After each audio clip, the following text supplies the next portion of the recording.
the way it ought to be. Right? Like the world that we're looking at is quite a troubled place. The world that I'm looking at. Well, it's perfect. It's the preconceptions, albeit hell sucks. It's perfect too. Uh, we overpopulate while being dependent on corruption.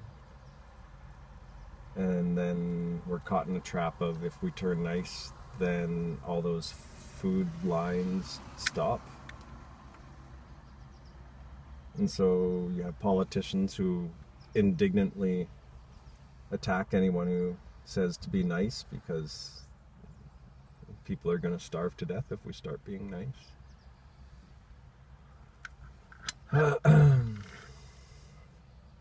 What do you mean by being nice? People would starve to death.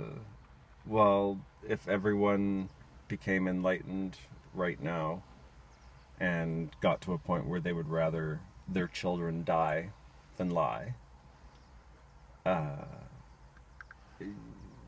you would have, well, anarchy, an anarchy filled with people who are self-aware, but an anarchy nonetheless, and an anarchy that is at the ass end of a shit show called capitalism, where we've depended on exported or imported foods for so long that we've had children, and our children have had children and children and children, all dependent on this food that's coming from far, far away.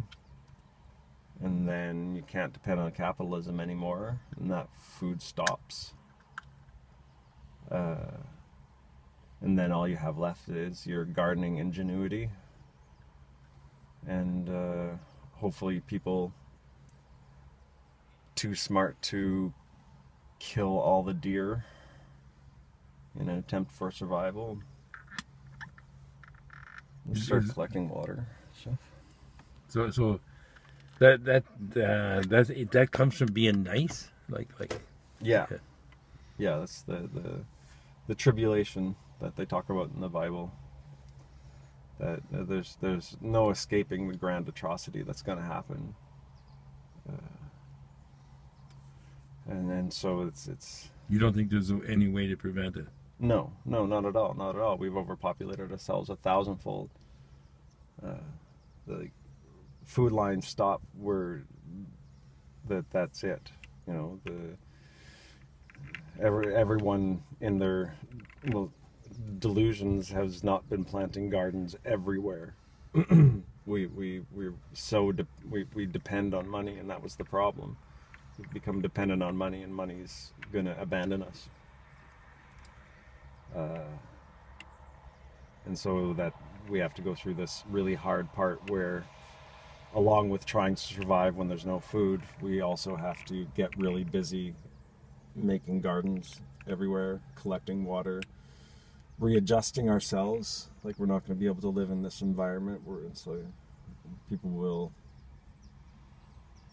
start moving to water sources, living close to water sources and stuff like that. And at the same time, people are going to get really protective of the water sources they're already at. And so there's going to be stupid kids and people using desperation as an excuse to become psychotic.